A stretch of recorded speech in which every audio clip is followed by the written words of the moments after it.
Good afternoon and good evening. Welcome all.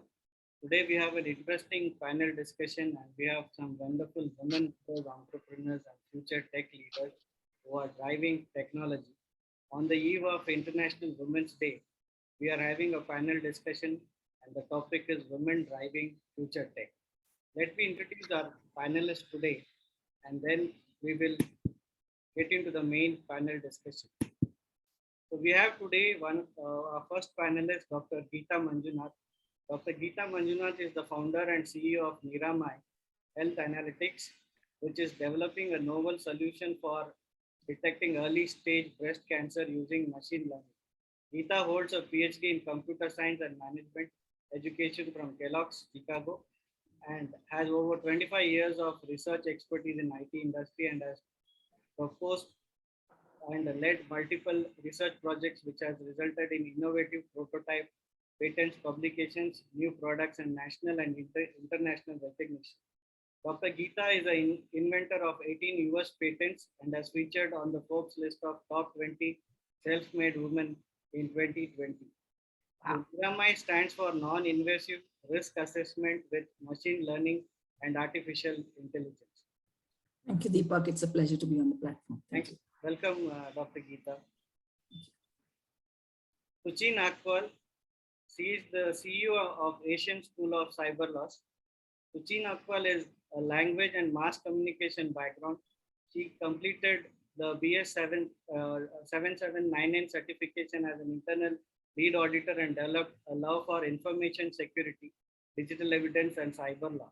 She founded the Asian School of Cyber Laws in 1999, and she creates exclusive YouTube videos for information on cyber law, cyber crime, and cyber security in Hindi, and on blockchain and crypto in Gujarati. As CEO of Asian School of Cyber Laws, she currently educates law professionals to help them adapt for future tech and understand the legal aspects of emerging technology. Hi, Deepak. Thanks so much. Welcome to the panel. So we have our third panelist, Rebecca, one of the youngest panelists of today's discussion. Rebecca is the founder of Xprenia. Rebecca is a co-founder of Xprenia. She is currently managing more than 50 Axie Infinity teams and actively investing in NFT projects such as Skolix, Divine Anarchy, and many more. A great enthusiast in blockchain, DeFi, and NFTs and cryptocurrencies. Other than that, she is also running Xprenia, an online education platform with the aim of to help learners, business owners, and entrepreneurs to fast track their learning through experience of other experts, bringing the unspoken insights and experience to the rest through the lens of the others. Welcome, Rebecca, to the panel discussion. Thanks for having me, Deepak. Thank you. It's our pleasure. Our fourth panelist is today Aneesha Reihana. She is the CEO of Honeycomb Web3. She is based out of Singapore. Aneesha Reihana is an accountant turned technologist, educator, and motivator, a domain expert in digital transformation for enterprises, business strategy, finance, and corporate structuring. Her niche is in blockchain and emerging technology for transformation, fintech, and DeFi product architecture. Structured and strategized blockchain and DeFi products. Also participated in CBDC research papers. CBDC is basically central banking digital currency. And she is a proud alumni of SUSS Genesis batch and FinTech and DLT Finance, BSc in Finance. So we have welcome Aneesha to the panel discussion. Thank you, Deepak. Thank you for the invitation.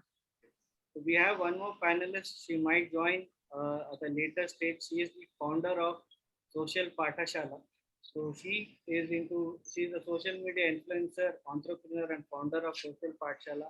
She is in digital market. She's a digital marketing expert and trains especially senior citizens to get used to the social media for senior people to create their post reels, training, and programs. She also helps them in understanding the social and digital platforms to converse within their family members, relatives, and how to set up their accounts. It's a great support which she is doing through this process of educating senior citizens to getting digitally acquainted. So we will wait for her to join. And now I will ask our panelists to introduce themselves for 2 minutes. If I have missed anything from their important careers, if they can just highlight, and how did they land in their profession? It was an accident, passion, or by something which occurred, which brought them to this platform. So probably we will start with Dr. Geetha. Geetha, I think you're muted. Yeah. So thanks once again, Deepak, for that introduction. And it's great to be part of this panel of elite women, accomplished entrepreneurs and leaders. So yeah, I think you did introduce me as a PhD. Yes, I introduced myself as an accidental entrepreneur, a computer scientist who was very happy, leading multiple computers, science related projects, AI projects for India. Essentially, I was actually a lab director at Xerox Research, leading AI research for India. The wonderful researchers working, mentoring them to develop, good stuff for the future of general global terms of education, products, like smart cities and customer care products, as well as, of course, healthcare. So around that time, one of my cousin sisters got detected with breast cancer. She was very close to me. I lost her within a few months, and that was actually a trigger for me to look at this disease in more close quarters in terms of what's the gap today. She was just about 40 years and like a small son and all that. Actually, even within 6 months of that, I lost one more, my husband's cousin sister, who also succumbed to the same disease. And so it was really a huge blow, in fact, on my mind when, you're just so close to somebody and suddenly they disappear and the whole family is shattered. So that is, essentially the trigger where I started reading about breast cancer, and in discussion with some of the other partners, I said, okay, let's start a small exploratory project in my lab. And so started doing that mostly weekend and night time and spending on that project. And after about a year, I said, okay, probably I have an idea which I feel can change the way cancer is detected. And so I quit my job and started NIRAMAI. It's been 5 years plus since we did that, and I have not regretted even a single second about that decision. It is definitely a big decision for somebody to sort of, full settled in career in some sense, to just say, get lost and then come in. So, so that was a trigger.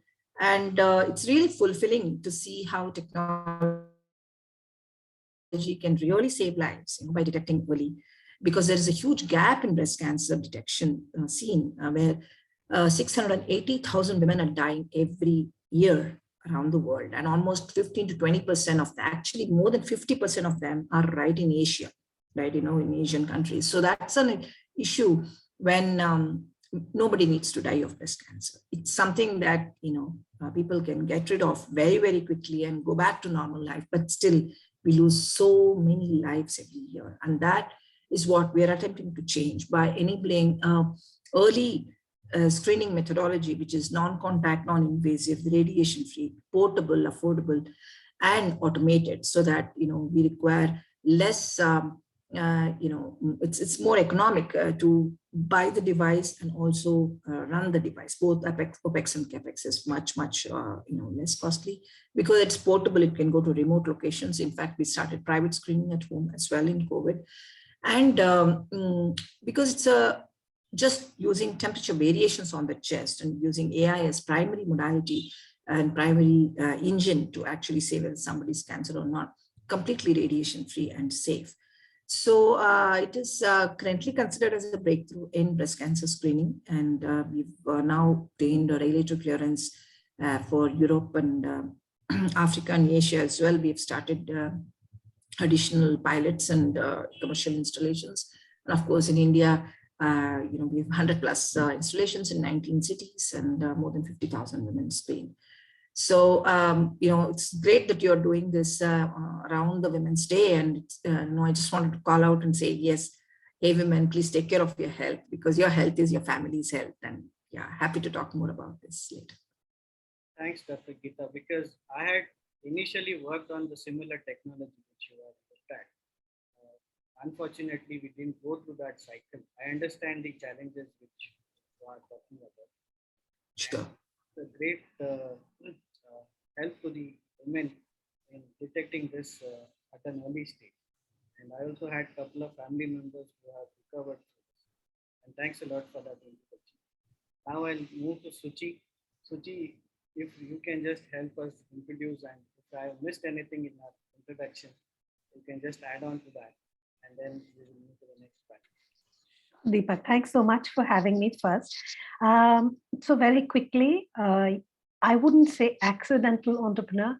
I'd say somebody who is willing to take on opportunities as and when they come. I was a literature student, perfectly happy with poetry, and definitely fascinated by technology, but wasn't really into it at the time. Didn't have a legal background, although again, it was a topic that used to interest me. When I got married in '99 is when we started to think about, there's going to be, we could already see computers coming into the country and all of that, and we could also see crimes coming in, but we hadn't imagined the storm that was going to come. But we said, chalo, at least let's try to build upon this. We started our work in 1999. Like I said, got the opportunity to very quickly advise the government on rules and regulations within the Information Technology Act. Like I said, my husband is the lawyer, so he had those opportunities happening. I started out extremely young. I was just practically out of college, you should say.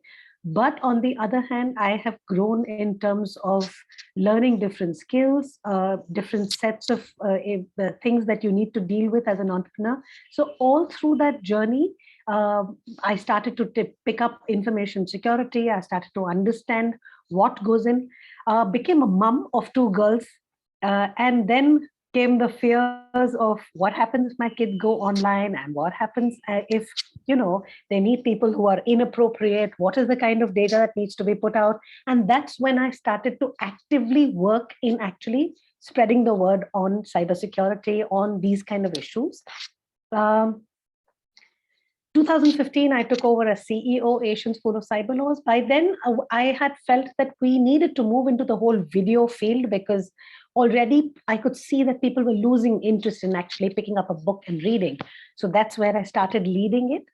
We became very active on social media, trying to spread this word. And I understand that there are a lot of people doing it, but it is never enough. New people, new youngsters are joining every single day. And then there is, they face trouble. They don't know whom to speak with. Issues like these are definitely happening. And then during the pandemic, we saw this whole issue of the metaverse and everything coming in. I myself got really excited. I said, okay, so I'm going to go join Decentraland. Within the first 10 seconds, I had the most horrible experience. I didn't feel like speaking to anyone after that. Got abused royally on Decentraland and decided, nope, enough. I don't really want to speak. But the point is, it's all very well that technology is coming in. There are going to be security issues, and those will need to be dealt with. So that's where I am right now, and very excited about speaking about this more. Thanks, Shuchi. There's a lot to come from you in the long run, and there is a lot to come from you. I foresee that. Yeah. Now I move to Aneesha. So Aneesha, was it accident, passion, or career by choice for you? I think I just went with the wind. As you can see, I started off as an accountant and auditor, playing with numbers. I always playing with numbers and Excel sheets. So when I was an auditor, it's paper and pen. And I was the cowboy who refused to do my work on paper and pen.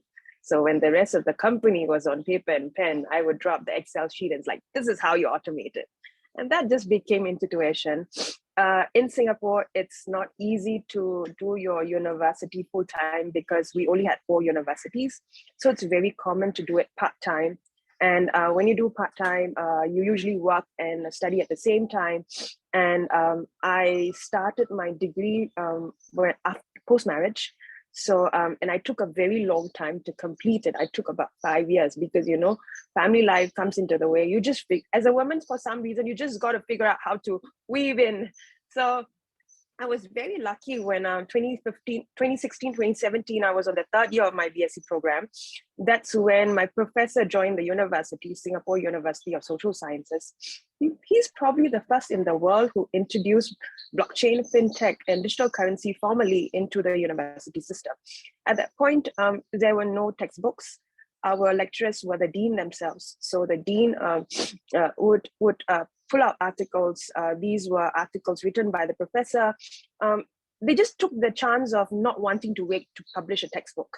So let's learn from the media, and let's learn from what's happening in the public, and then make sense out of it based on a framework from traditional finance. So that's how I built upon it. And there was this particular short course where the introductory course where I learned about decentralized ledger technology. And we were doing our referencing back to traditional finance. What were the gaps, the challenges? What is this technology? What is the fundamental of this technology? Why did Satoshi write this paper? What's the economics behind it? What are we solving? And therefore, this technology, what can it do? And what is the compliance and regulatory realm of this technology in the financial sector?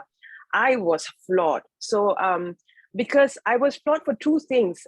When you could bypass the middleman, when I realized when a normal blue-collar worker has to spend 20% of their salary just for remittance fee, with fintech and with DLT, blockchain technology, when that drops to 1%, imagine that's 19% savings. And you can, not only does the end recipient, their family receive it instantly, there's so much more. That 19% might mean another whole month of food on the table. And these are people who are blue-collar workers working out there in the sun. And leave the blue-collar, let women, us, although I was born and raised in Singapore, I was from a very traditional background where, you know, whatever you want to do, that's on you. Family comes first. So with this technology, we could open up to that realm of work is where the laptop is. Work is by choice. And I believe that when a woman gets to own her own wallet, it solves a lot of social fabric problems. And with blockchain, crypto, that's possible. I think that's why Rebecca is running so many groups as well. So I could tell with that.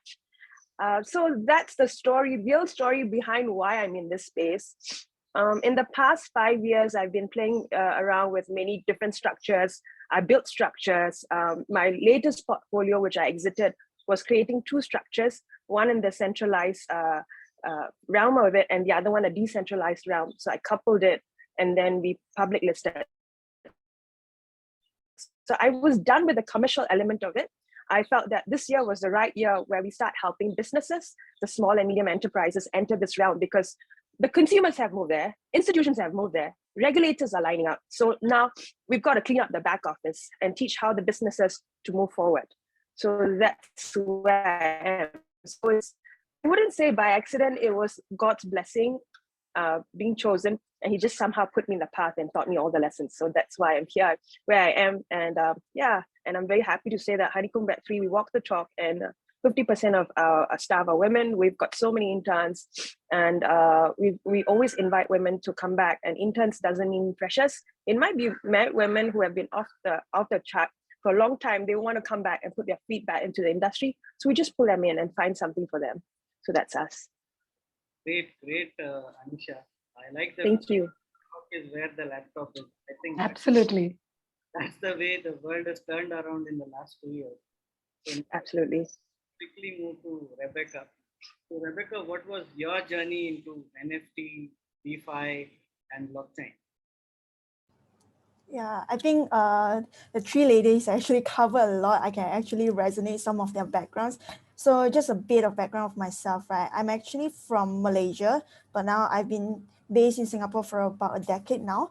So I'm a very strong advocate in the female space as well as education, because in Malaysia, right, Chinese are the minorities and the majorities are the Bumiputra, your Malays and stuff like that. So they get most of the perks and benefits. So in order for the minorities to stand out, right, be it in Malaysia or anywhere else, it's always the education. So when it comes to crypto space, it's the same. Hence why I started Xprenia, and also moving forward with blockchain and tech, NFTs and stuff like that.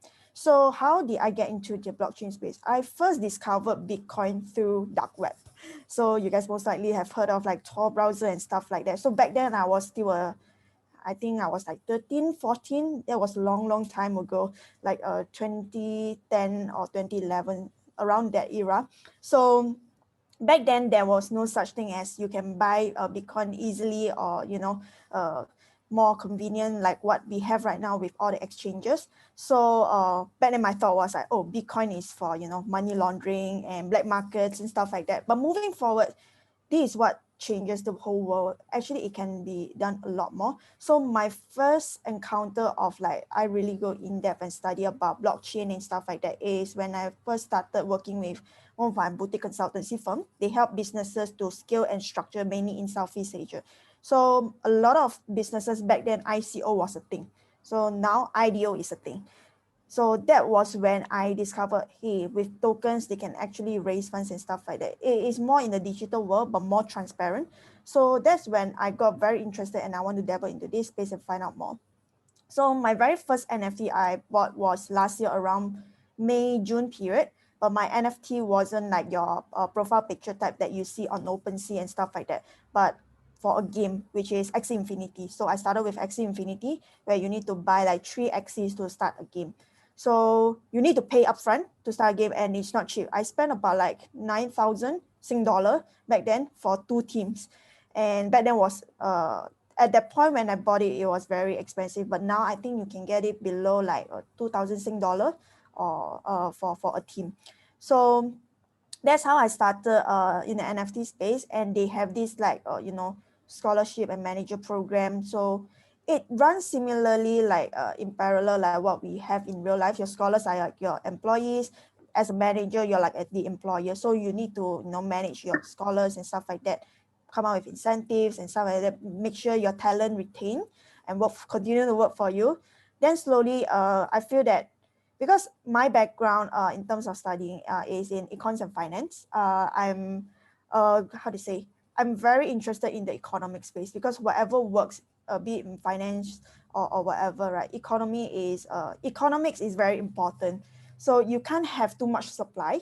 It same applies to like in tech. If you have too much supply, your value will drop. It's just like in the real life, if you print too much money, there's too much supply of money, the value will drop eventually. So how is the government, or how in the blockchain context or in the world, right, are they going to work out some sort of economics to make them the demand increase, whereby balance out between the supply and demand in the space.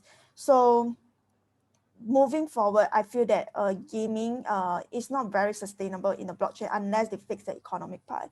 So now I'm in the NFTs profile picture stage, whereby they focus more on utilities and stuff like that. So now I'm more of like I'm more focused on NFTs compared to crypto, because I feel that now crypto is a very bad time to go in. When it's a very bad time to go in, NFT is I wouldn't say a very good time to go in, but if you have like confidence in certain projects, because when you buy NFT, it's in units, in terms of like Ethereum units. So when Ethereum price drops, it's cheaper to invest in NFTs that you have more confidence in. Yeah, so that's my background. Thank you so much. I do understand the challenges around crypto. As of today, when we speak, I think there are 17,000 cryptocurrencies. I'm also still thinking, how are we going to manage the economy with 17,000 cryptocurrencies? How are you going to use those cryptocurrencies? When somebody comes to me and says, I want to generate a, build a cryptocurrency, first I tell them, boss, do you have a use case for that?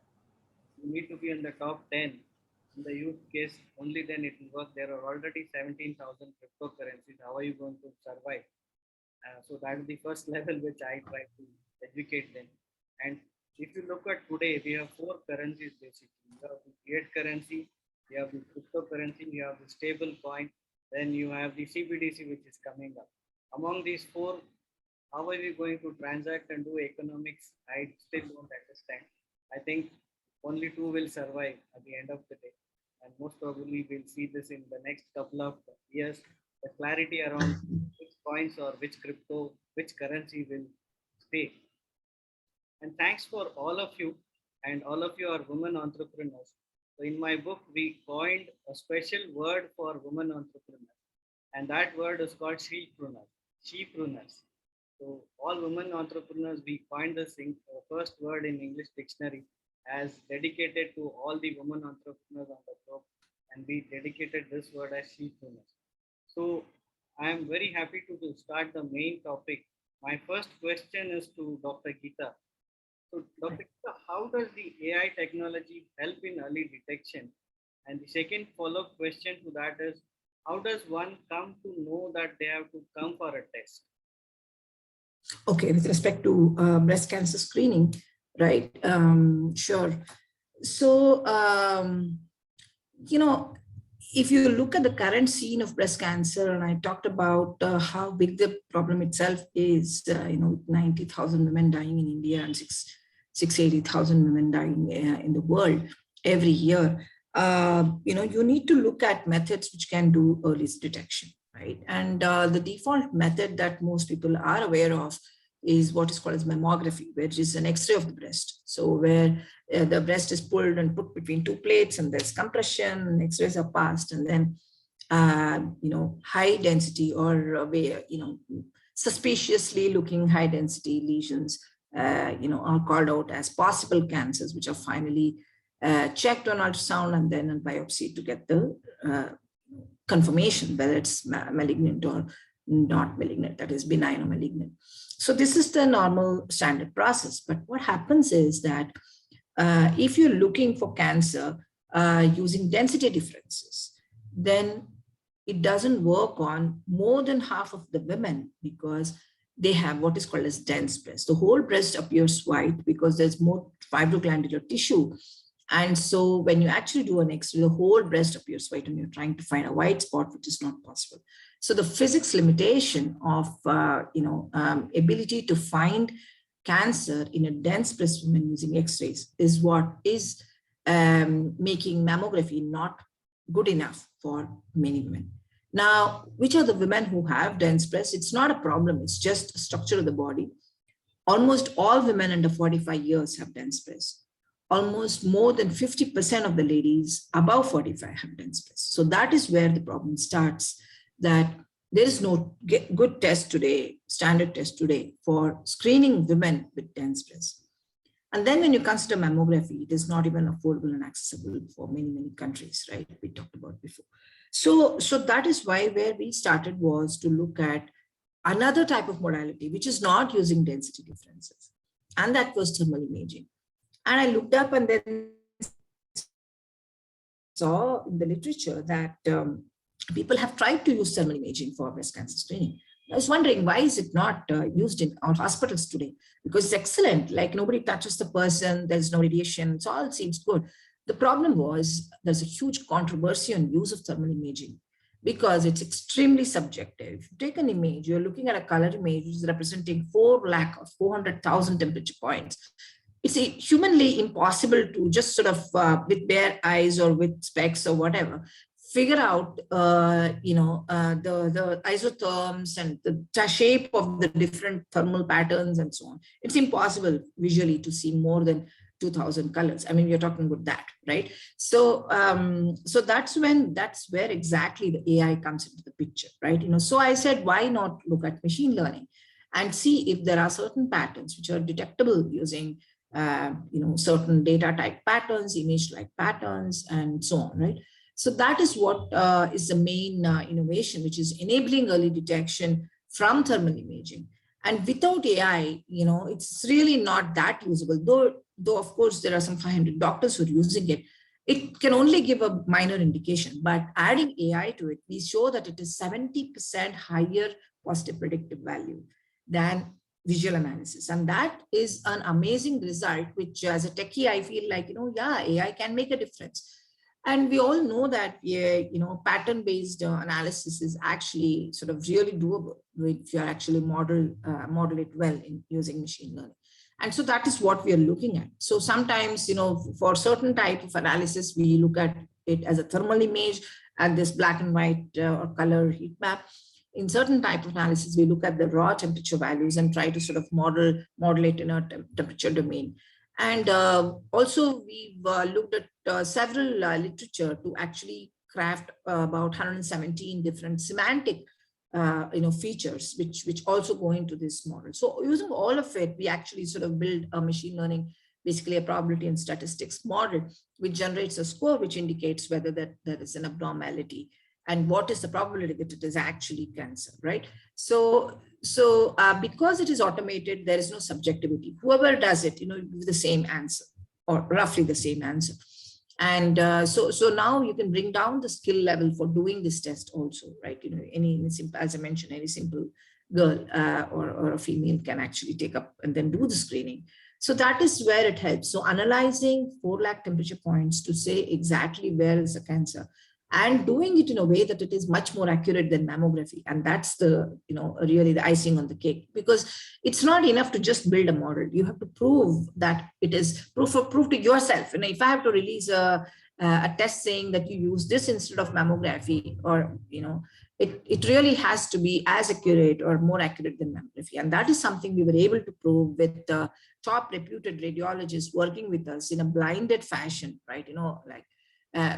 Doing head-on-head comparison, every person coming in took our test, and then she went on to take mammography, ultrasound, and biopsy.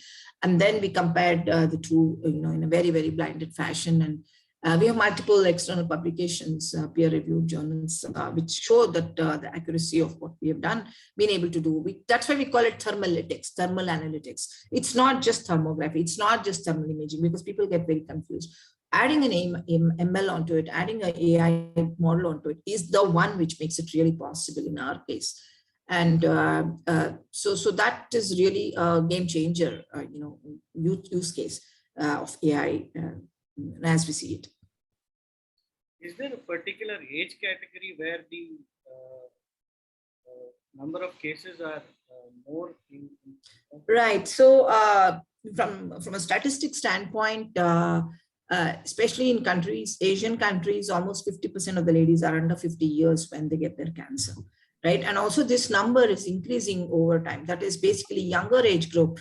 Earlier, we were seeing only 25% of the cancers about 10 years back. And now this is actually, breast cancer is becoming younger, right? It's actually, unfortunately, affecting younger women. So that is something that our test is primarily focused on. Having said that, our test works on women of all age groups. We recommend that any person about 25 years should go through this test at least once. And then if all her scores are 0 or close to 0, then she can do it once in 2 or 3 years. Yeah.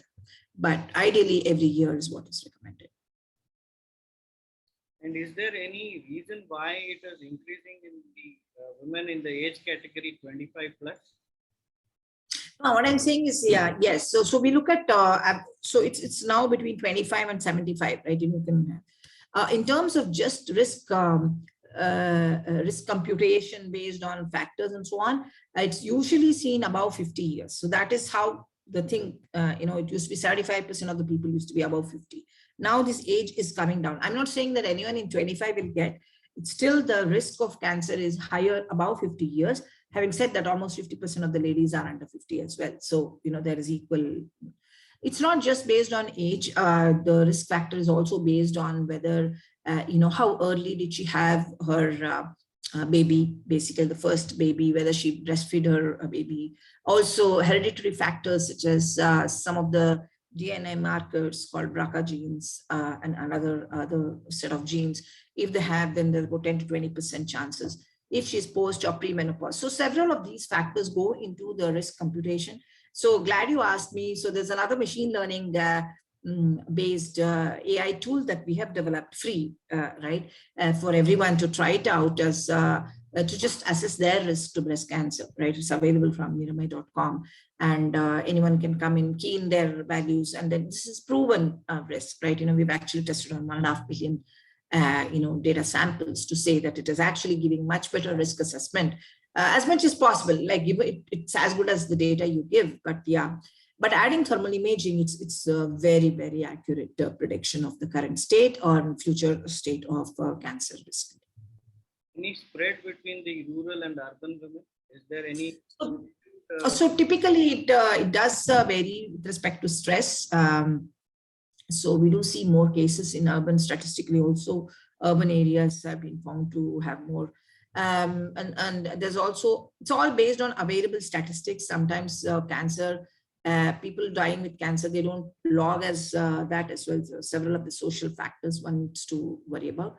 So based on statistics, the cases in urban areas are much more than rural.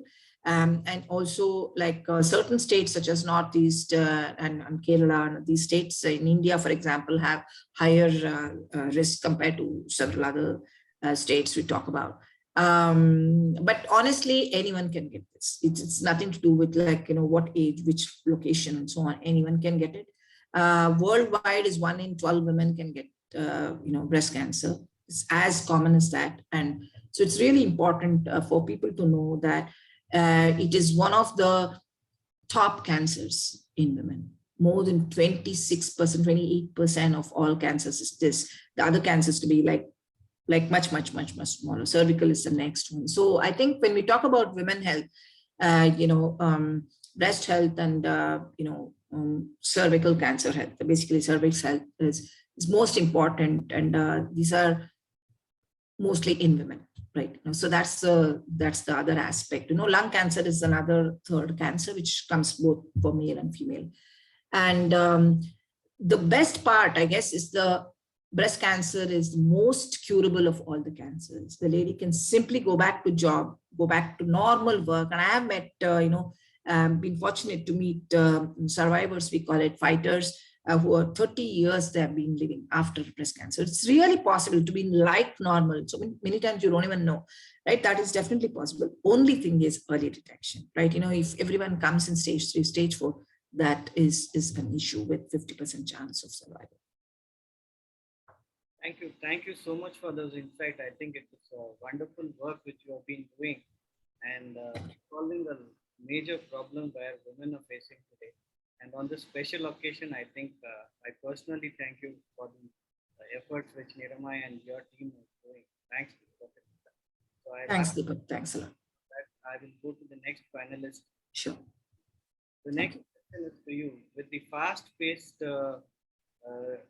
technology changes which is happening, the adoption is happening, is the legal system and the regulatory system developed or evolved to handle these kind of challenges to the crypto or the new future crime which is taking place?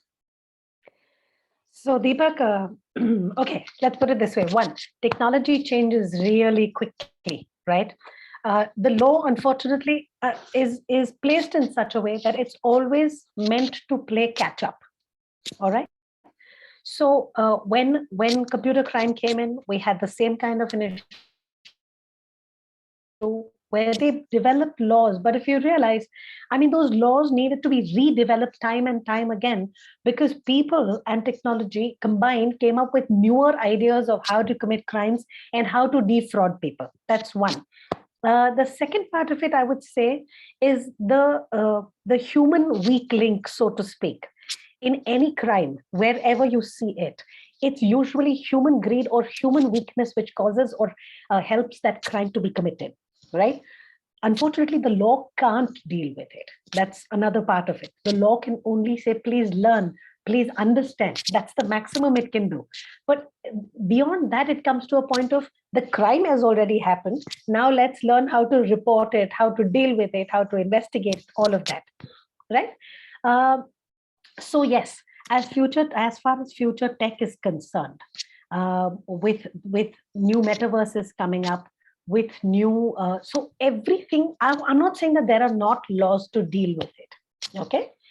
There are already laws to deal with it. For example, if you talk about, you talk about property on the metaverse, okay?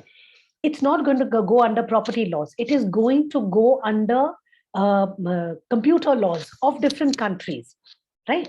But there is going to be, and also, by the way, very quickly, the whole decentralization thing, it's not going to really happen, because if countries don't come together to work towards a common goal, it's not going to work out. Everyone's going to be doing their own things. So if tomorrow Seoul is coming out to the metaverse, I could put up my own Seoul. Why not? I like the city. I should put it up. So there is going to be some level of centralization. There is going to be some level of governance involved. Whatever this thing, it can be Web 3.0, it can be metaverses, it can be anything, but there will be certain level of governance. That's one. Now, coming back to my point, the law definitely will have to change, will have to adapt. Okay. In certain places, just a word here or there will make all the difference in dealing with these new future tech crimes. However, the application is going to also have to change. So like a common example that I usually talk about is, lawyers today know about companies, they know about LLCs, they know about proprietorships, they know about partnerships, but unless they understand how a DAO or a decentralized autonomous organization works, they're not going to be able to adapt to it when it comes in. So I can see Aneesha really smiling and enjoying herself on this one. But yeah, so if they don't understand it, they're not going to be able to adapt. So today my issue is this. The law seems to have stayed behind a little bit. And as future tech comes in, and it's now not coming in, it is actually gushing in. That is the speed at which we're going to have to evolve to catch up, right? That said, I have to say this, and it's a good word for Indian regulators. They're working really fast. They're working very fast, and the government, as well as all our regulators across the board, are coming up with things which I think 5 years before, we couldn't even have imagined them. But that's the speed at which they are bringing it in. And hats off to the current government, because they've also very happily announced the CBDC project. It's superb that they're trying to bring something like that in. Of course, it will have its own hassles, but I'm glad that it's being done, right? And as far as the law is concerned, you will see changes at a speed which we haven't seen in for, I think, maybe decades now. It has to change, and that change is coming. I can see it happening, and it's a fantastic change. Yeah. See, I think the way at the pace the technology is changing, and if you do not adapt to bring in regulations or understand the impact on the economy and the governance and the pitfalls of that, and how people are using these loopholes to siphon money, money laundering, and cyber crime. Yeah. The government is going to have a big headache on them, and how are they going to regulate? And Indian government did have this kind of a challenge till the budget. They said they are going to regulate. The CBT is coming, and they are also, thankfully, they've put a tax on NFTs and profits and all those things. They've kind of clarified as it's going at a pace which we were expecting it to change. Yeah. From being in the same industry in blockchain, NFT, they're looking at metaverse. If the regulatory is not catching up, and if it is not supporting us, businesses will not be able to go at the same speed when in other countries like Japan, Korea, and US or Singapore, that the pace they are coming up with products and solutions, and we might again lose the race. And that was the biggest worry. I think the government has taken good cognizance of the situation, and they're working on that. But absolutely, when you're training your lawyers on this, how many of them are thanking you? I think everybody. Let's hope everyone. Look, all said and done, they're students, they're youngsters. Sometimes it's a little difficult to get the concept across to them that this is a whole different concept which is coming in, and it's going to wash out. Today when we consider a company in a country like India, to start one is like minutes, but to close a company down, it's the most massive headache on earth. Tomorrow, if DAOs take over, and I expect that they will, it's going to be a matter of seconds. People get their tokens, people get their investments, and the DAO is gone. It's over. It's done. So how do you regulate an entity like that? And it's going to be self-regulation, as Aneesha had mentioned. To a large extent, these are going to be organizations which are being regulated from within. They're not really going to be coming into the purview of the law, but unless the law recognizes them, officially brings them on board and says, yes, you're allowed to. Wyoming has done that. Wyoming in the US has actually done that. They've said that if you have a DAO, you can automatically get registered as an LLC in the state of Wyoming. So unless that kind of recognition is brought in, there won't be any regulation. How does one need to be aware of this crypto crime or the new age crimes which are? Again, Deepak, it comes down to self-regulation again. The more you learn, because the government is not going to be able to come into everyone's lives and say, oh, you faced a crime, did you? Oh, there was a crime, was there? They're not going to be able to do that. So a large part of it comes from within, where we say we want to know if this is what I'm about to do. For example, let me just put it this way. If I want to start investing in cryptocurrencies, just as an example, okay? I need to know what all can go wrong. You do the same kind of due diligence. Okay, so this is an example which I saw in my own household, for that matter. My mother-in-law, she's an older person, very tech savvy, honestly speaking. But when she started using even UPI, she had issues. And I finally had to bring it down for her also, for my mom also, to bring it down to the level of saying, Ma, if you've used your wallet, would you leave it open? No, beta. I said, if you're not going to leave it open, then shut that app down. You're done using your wallet. If you are paying from your wallet in cash, are you going to be careless about what you're paying out? No, beta. I said, read that number. How much are you paying? So it's a matter of educating. It's as simple as that. But the more one educates others, and these may be older people, or these may be people who have never handled a phone. See, all said and done, what has happened is smartphones have come in with all the facilities. You can regulate your entire life on a smartphone. All right. They've been given to everybody because they're really inexpensive. And now the government has said, oh, this is your bank wallet on your phone. Please enjoy. But nobody knows how to do it. So you find so many people coming and saying, but we just gave a number, but we were only giving a number. That number is your UPI pin. You can't give it. So stuff like that. It has to come from within. It has to start with a lot of customer education.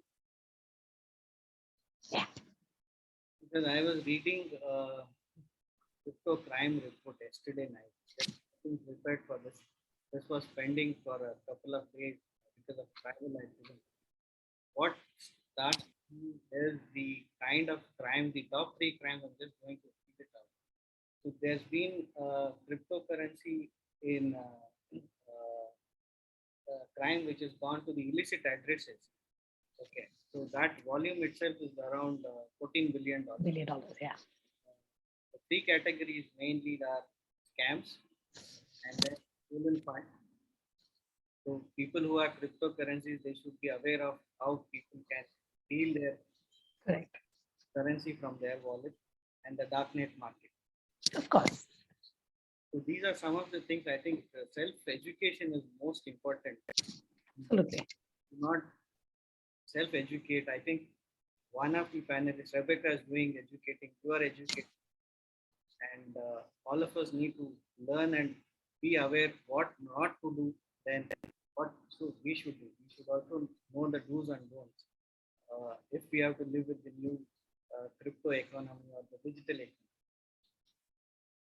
Very true. So some years back, in fact, we had this really unfortunate incident where it was a conference that we were having, and an older gentleman walked in, and he had this piece of paper in his hand, and he said, I invested all my savings in Bitcoin, but now they don't respond. They've just given me this number, but I don't know what to do with the number. We felt so bad for the gentleman. We tried to help him, of course, but by then I think those people were long gone. There was no way of helping him to recover, but he'd lost his entire life savings on that. So, I mean, investor education, cybercrime education, these are going to be critical, and they're going to have to continue with as many people taking them on as possible. See, off the record, what I know is a lot of Indian farmers have invested in, which is a serious thing, because they don't even understand the whole digital economy, crypto economy. And that's where the regulations around that was pretty very much important. Very true. Thanks, Shuchi. I'll come back to you again. Thank you. question is to you. Since Honeycomb Web3 is now consulting traditional businesses and you're moving them into the new age business using blockchain, NFT, DeFi. How are you helping your clients move from traditional to the new economy, new ways of doing business? Step one, create a DAO. That's why I was laughing. So I'll tell you why. I think we have spoken a lot. It's really nice to see so many women in blockchain space with really in-depth understanding. Because in Singapore, most of the time I walk into the meeting and especially the NFT space, I think I might have bumped into Rebecca and probably would have been the only people there. But it's really, really few. And but it's nice to know that it's so much of in-depth knowledge. So coming back to your question, the reason why I'm trying to, at Honeycomb Web3, we're trying to move the businesses to this space is because of new money. So when you move away the haze of the buzzwords, crypto, Web3, blockchain, Bitcoin, or NFTs, as a business, you need to make an assessment, the fundamental assessment, where your consumers moving, where your clients moving towards. And as a business, if you want to stay, on track, if you want to stay on business, you've got to go where you've got to chase your clients and your customers where they're going, simply to maintain their loyalty.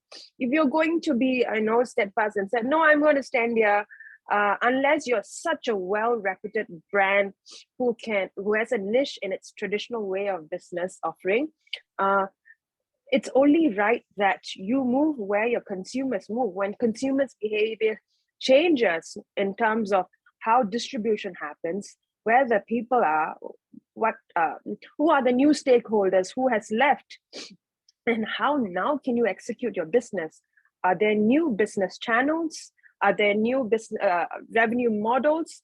Is your existing, the most important question is your existing one obsolete, or is in the verge of being obsolete or outdated?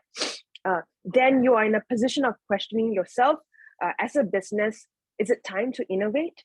Is it time to transform? Or are we going to die a natural death? We have reached a space of maturity in this nascent technology where adoption is easy and it's ready for businesses.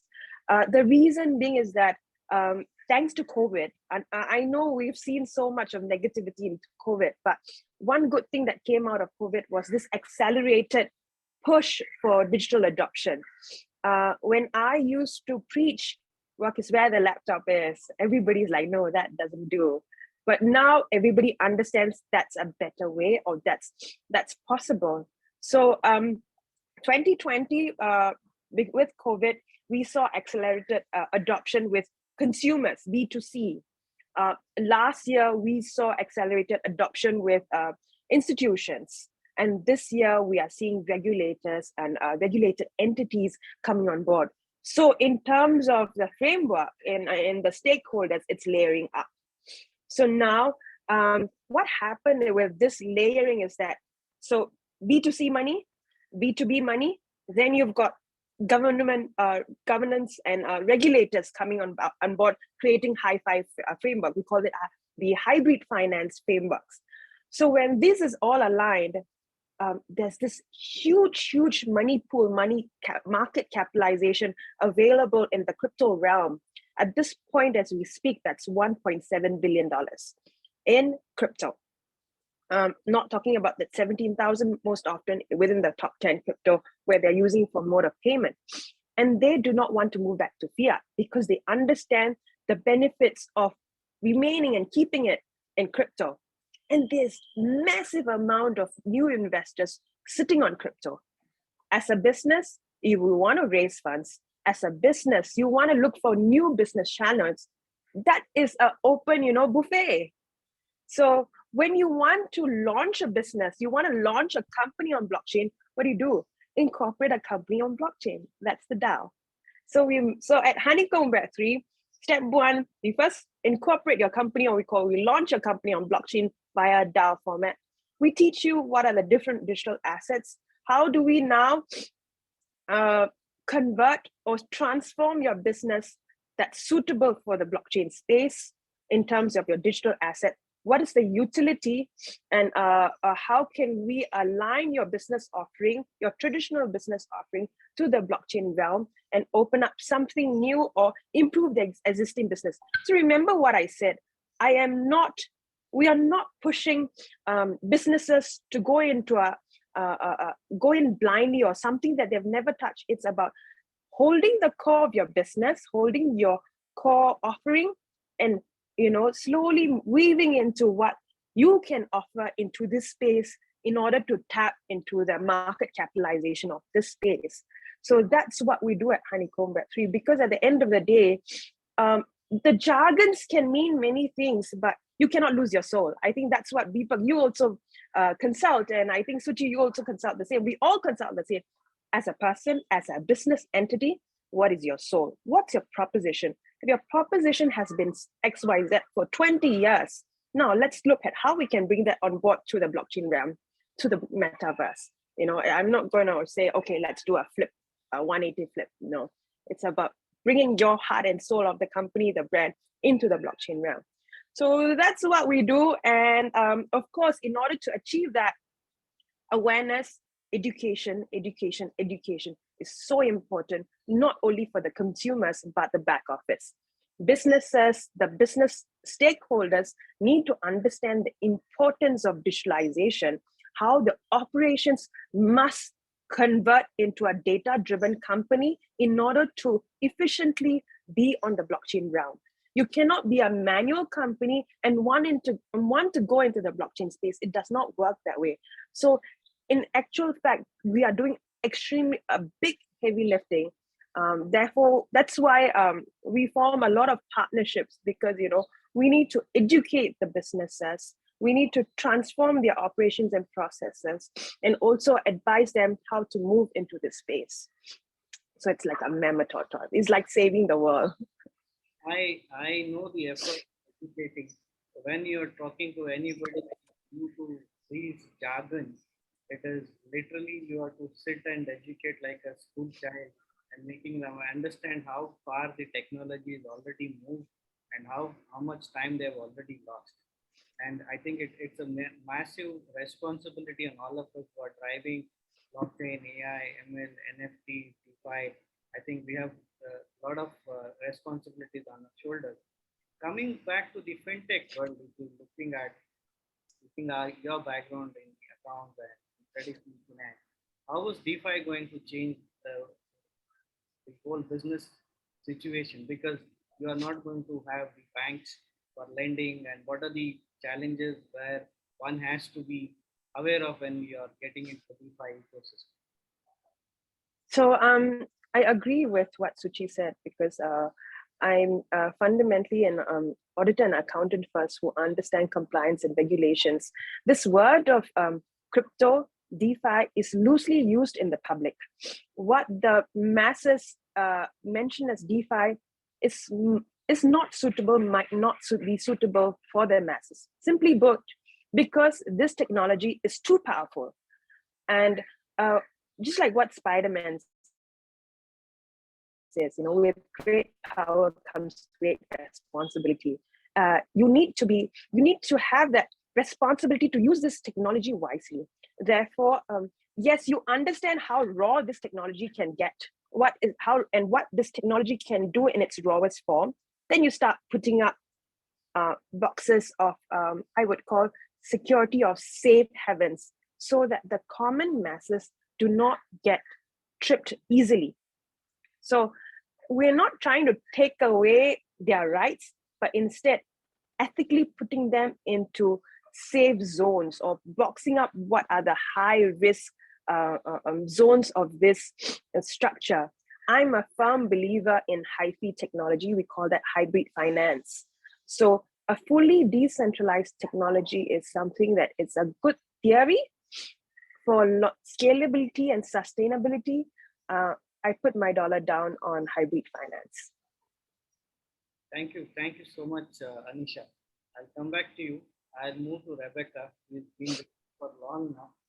Rebecca, one of the challenges which you are facing and you are doing a great job in educating, how do you see the utilization of NFT? I know you are, you spoke about you're not looking at NFTs at uh, the the art which is being sold on the OpenSea platform, but you're more looking into the NFT use cases and the other tokenized solutions. How do you see this growing into economic and branding in terms of branding areas for the businesses? Right. So I totally agree with a lot of pointers that Aneesha has raised, especially in the educating folks that are not, familiar in this space. Even those folks who are in the NFT space, right? Not all of them are well literate, because if you guys happen to trade NFTs or any form of transactions, right? Those are the idiots. Like if you have a bunch of idiots coming in, they can actually manipulate the floor price, and they can, even though no matter how good the project is or the team behind it supporting it, but if you have this group of people coming in and destroy you and just tell people that, hey, this is they call it FUD, fear, uncertainty, and the last one I forgot what is it, basically just like spread the words telling people, hey, this project is bad and they are not working, blah, blah, blah, blah. And then they actually can manipulate the whole economy, or rather the market, for that particular NFT project. So what I see is actually NFT is going to be a bubble very soon, but this will not like end here, but there will still some projects are going to survive. There are some projects that are also on their path to become the next blue chip. For example, you guys most likely have seen lots of apes, NFT monkeys and stuff like that. The most prominent one that's on top of the list is called Basic Bored Ape Yacht Club. So minimally you need to pay like 6 digit to even acquire one. I think the price dropped recently. So if you guys are interested, you can get one. But what they provide is the utilities. That's what people are paying for. So those holders of Basic, they can actually maybe have access to celebrities, network, go for yacht party and stuff like that. So these are some of the utilities. So in order for upcoming NFT projects to sustain in the market, they need to have very sustainable utilities. So what a lot of projects right now are doing, either they are derivatives, it's something like crypto tokens. So there are derivatives and people just ride on the hype, get in fast, get out fast, so that they make lots of money in it. And what we want to avoid is all these flippers who are just there to flip and get money. We want people who are there to hold and really want the utility and hold it for the utilities. So it's like back then, the bubble boom, no, the dot-com bubble. So lots of companies, of course, didn't make it, but there are some like Amazon and others that survive. It's going to apply the same to NFT from what I see. So those that has like really good sustainable utilities other than just applicable to online, they should bring it offline, like what Aneesha mentioned. Companies with existing businesses and services, products, they should actually apply it onto the blockchain itself or offering in one way or another. It doesn't have to be directly on the blockchain, but the utilities can be one of the utilities can be like offering one of the many products and services offline. So it's not just for folks who are in the crypto space, but also for businesses, traditional businesses, or people who are not in the crypto space as well.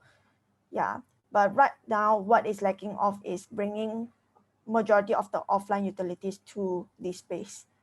Yeah, which is what my NFT is doing that, Jandora. So Jandora is an NFT. So every Jandora holders will have access to offline partners benefits, percent benefits. So this is what I'm currently building, and also the education part to educate not just females, but people who are interested in the blockchain or crypto space to actually know what is going on. Yeah. One question maybe you can answer, Rebecca, or one of you can answer, is on the valuation of the NFTs itself. Sometimes it is irrational to see some of these NFTs valued at a price where it is not feasible to buy at this point in time.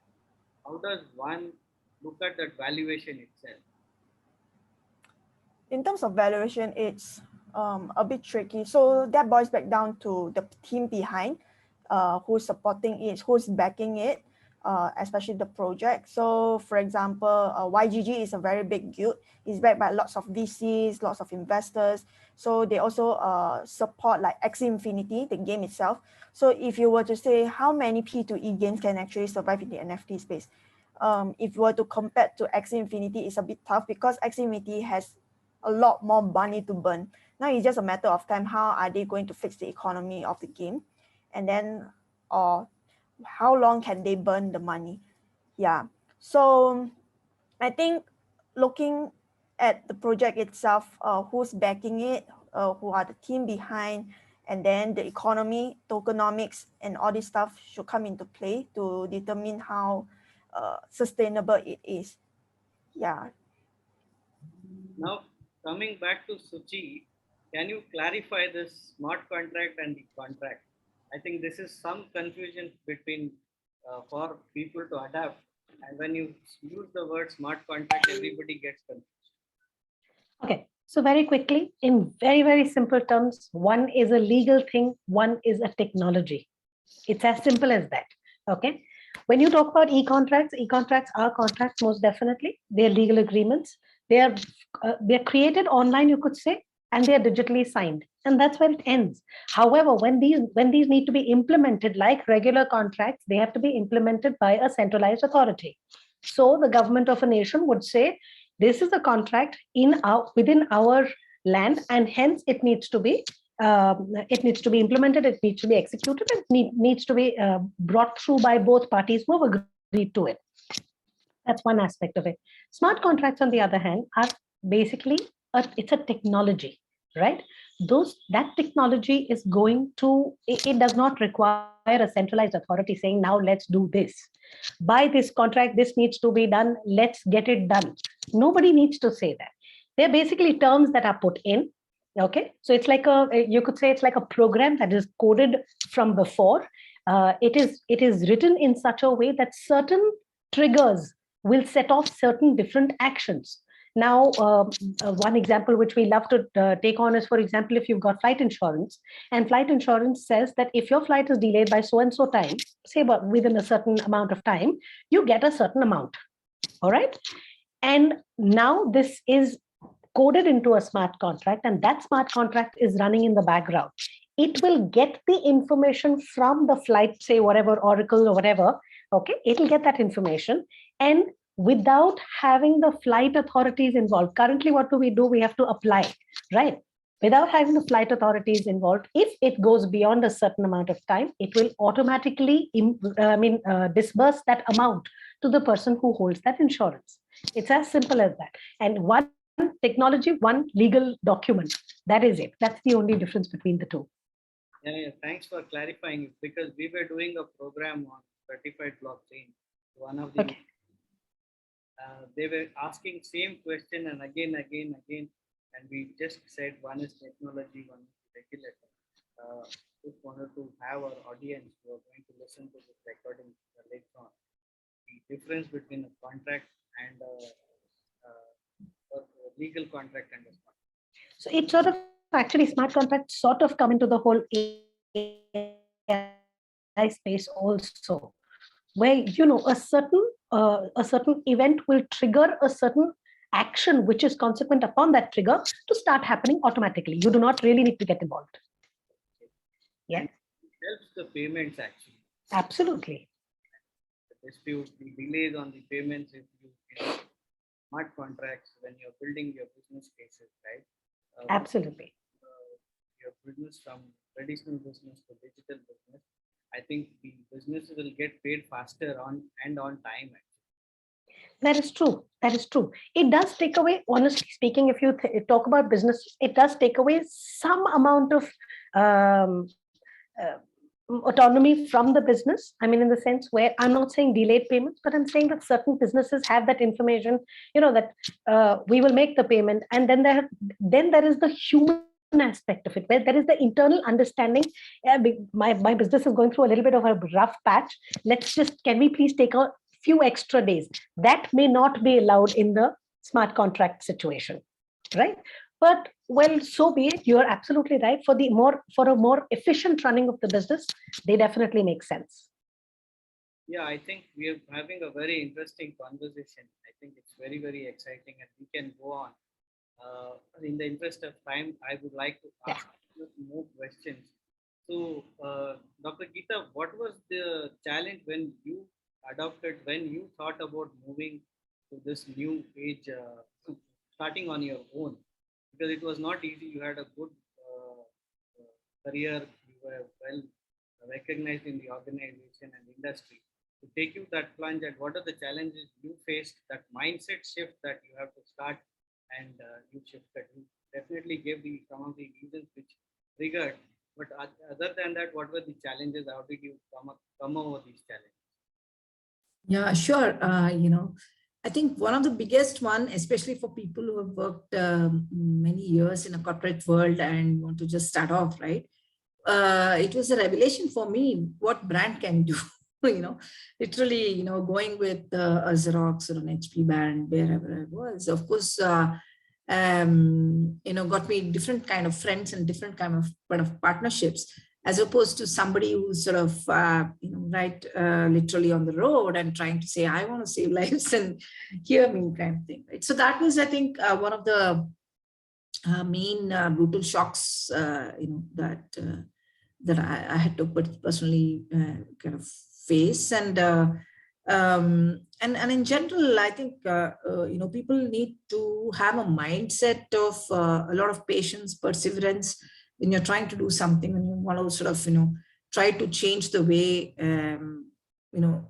think differently and change the way that things have been being done, particularly in healthcare. It's more difficult to change well-established care pathways, well-established methods, and so on. So that was one, and I am not personally, I don't have a medical qualification. So that also is something, right? So obviously found really good partners, medical partners, clinical partners, Dr. Ramprakash sir, Dr. Sudhakar,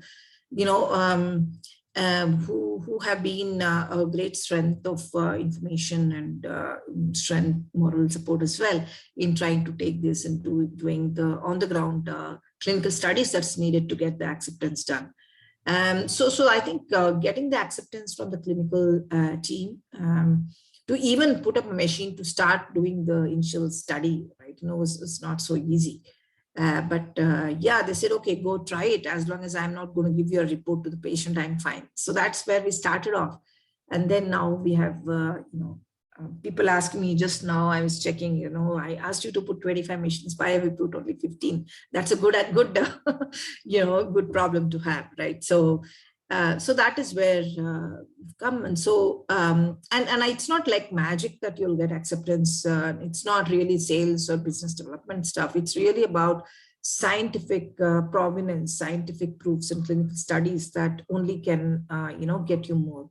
So for those who want to start a healthcare startup, I say time and again that don't underestimate the power of clinical studies. Right, it's very important, systematic clinical studies to prove that whatever technology that you've developed is doing the job, right? In clinical sense, it has to sort of compare with standard of care to show that the results are fair. And also, we're talking about, we have a lot of legal experts out here for a healthcare tool or a product to establish. There's a lot of regulatory requirements also. Initially we used the word regulatory hurdle. Sorry, it is a requirement and mandatory requirement to do the right thing, right? And so these generally will take time. We need patients to come up with new products for patients, I guess.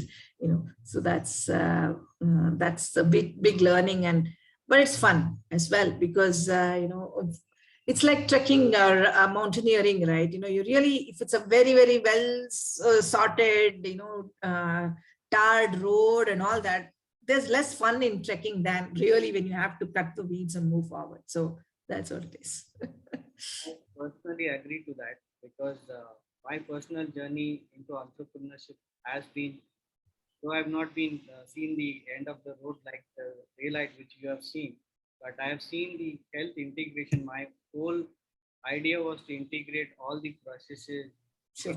care from emergency to clinical, then physio, then pharmacy on a single application which we had launched in just prior to COVID, and COVID hit and we had to shut down.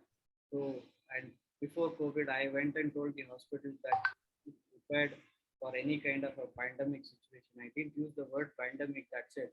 But otherwise, the situation which I said, do you even know the stock of inventory in your hospital? They said, no, no, we don't need that because we are always 70% occupied. And in 1 year, I'm talking about Jan 3rd, 2019 and March 2020. It is hardly 15 months and we saw the reality. And I am so painstakingly took this whole healthcare. I put in so much effort. That's a different story we'll talk about some other time. And that is why the title of the book was also Dhulduka. And it is not an easy journey. If you understand the words, meaning of those words, you know the entrepreneurial journey. I hats off to you for taking up entrepreneurship because the learning is 10x or more than that once you step out from corporate. And absolutely. And Deepak, you're talking about like, something that seems natural to do, some things that's so important to do, and something that is, from a technical perspective seems obvious that it will work. Of course, there's a lot of effort and, putting all the data together. But think about the kind of resistance I would have got saying that we will change the way cancer is detected. Nobody else in this world is doing it. So, I mean, it's much harder. Resistance is there. So I will give you an example. When I said in March 2015, I said you can get an ambulance on an app. People challenged me, is it possible? It took me 18 months to convince people that it is going to be possible. But I stuck to that idea. So that's a different story. And that is why I gave the subtitle of the book also, Entrepreneurship is by Design. It is not by magic or luck. It is you are going to design your own journey. And that is why entrepreneurs, be it woman entrepreneur or entrepreneur, I think we should salute each one of them today who are providing the service to their clients. Shuchi, what are the challenges you faced in your journey in establishing this yourself in the industry? So let me put it this way, Deepak. Step one was the same kind of issue that maybe Geetha faced because I did not have the thappa. I didn't have the stamp saying I'm a lawyer or I'm a techie. I'm neither, right? So that's one part of it. Like she says about not being a doctor. The difference is in understanding a business and having the perseverance to go through the ups and downs. And there is no business that doesn't do it. There's no two ways about it. And at the end of it, somewhere the feeling that I'm going to be doing, so I get that now. A lot of students come up to me and say, ma'am, but I studied your book, say 18 years back or whatever. And today you feel, oh, we've reached somewhere, right? They feel good about the fact that they've studied with us and that they're doing well in their lives and all of that. But when you start out, then there is the little bit of a challenge, not only from, and let me bring this in, and I'm going to say this, men are part of the problem and men are definitely the solution also. Okay. So people challenge you at every step. One of the challenges is always the question, if you're not a lawyer, you're not a techie, what are you even doing here? So to get people to even listen to you. So when we used to approach colleges and, we have a lot of tie-ups with colleges where we're going to law students to teach them, it becomes very difficult. Another one is you step into a space, you know your stuff, you know what you're going to be teaching, but you step into the space and you don't have that, if you're not going there when you stand up on the stage, if you don't own it, people are going to turn around and question, what are you doing here? Why are you teaching us? That kind of thing. So you, as a woman entrepreneur, I'm going to have to say this. If you're getting into the space, it is not going to be easy. Be ready to own it. Be ready to tell people, if need be, as firmly as possible, I'm the boss and you're not. That's how it needs to be done sometimes. I mean, there are spaces which just require that. And then you have to be firm enough to do that. And lastly, I would say, And I think Aneesha mentioned this, family issues always come in first, unfortunately. It's part of the deal. So I think it would be very nice to be able to say, no, I don't do anything of the sort in my house, or, I don't take that kind of responsibility, or no, I think we have it in us to handle both. Yeah. Aneesha, over to you. You already mentioned part of the challenge. Is there anything you want to share? So quickly. I'm just going to echo what she says because it's absolutely true in the blockchain space as well. This year's International Women's Day hashtag theme is break the bias. The bias might not be caused by the opposite gender. It might be our own gender itself as well. So the only way you can overcome this is owning it, owning your competency. You cannot be an empty box.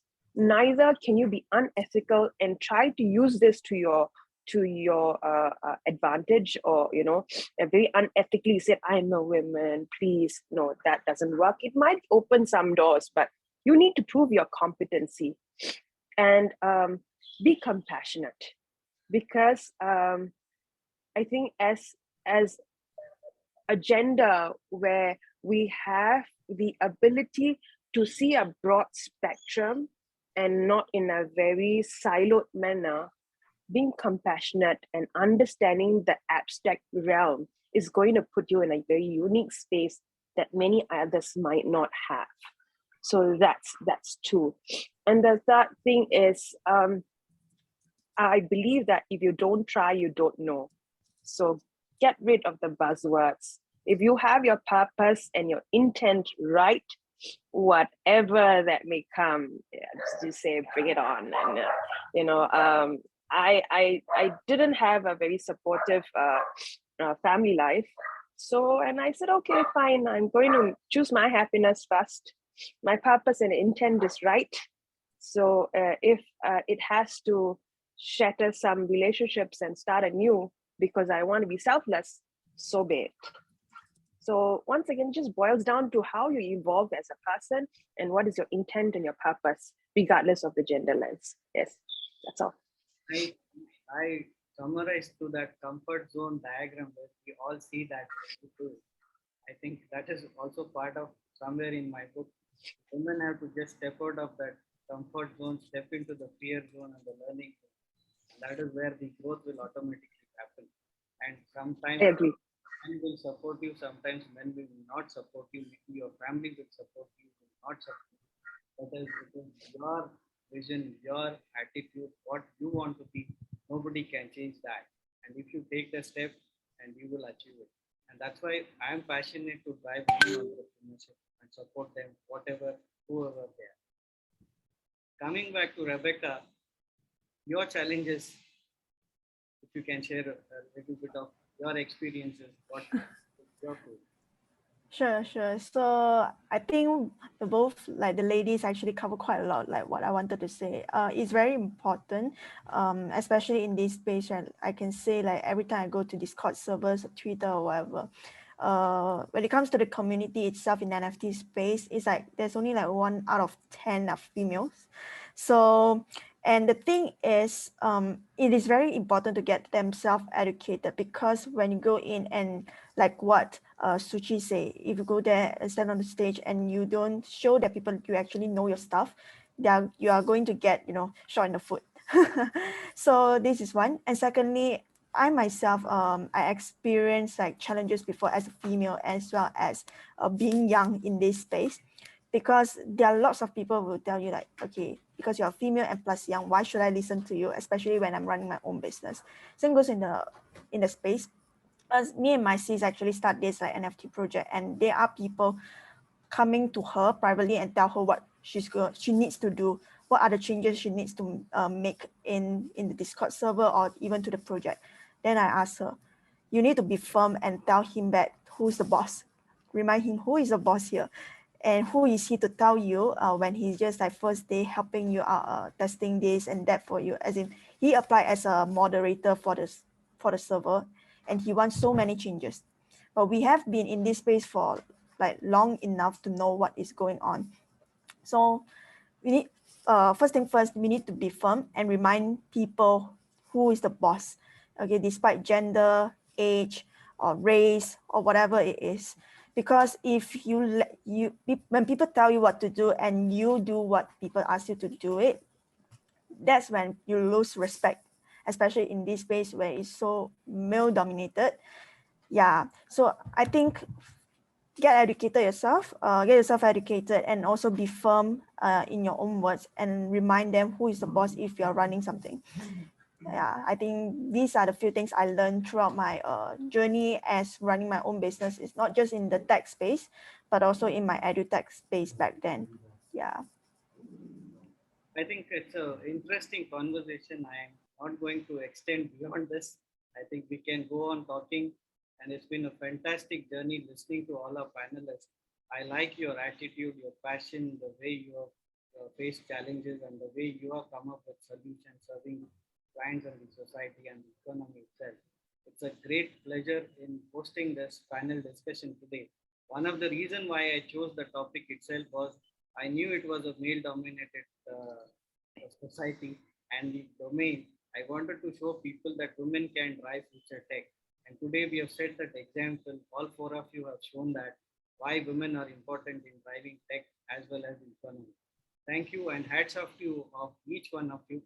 And I enjoyed every bit of the conversation with you, and hope to see you in the long run, and we will collaborate with a lot more products, services, whatever kind of businesses we can collaborate. I'm here to work with you guys and help each other and support each other. And thank you so much. And Absolutely. to each one of you. It's been a wonderful experience. And I think people who are going to listen, they will appreciate the journey itself, where you have traveled and how you have reached this position. And I bet you will motivate hundreds of women who are going to listen to you. Thank you. Thanks a lot. It was wonderful to be on this panel. Thanks for Thank you having so us, much, Deepak. Deepak. It was Bye, all the amazing. best. Bye. Yeah. Thanks, Deepak. Bye. Stopping the record. Thank you, Deepak.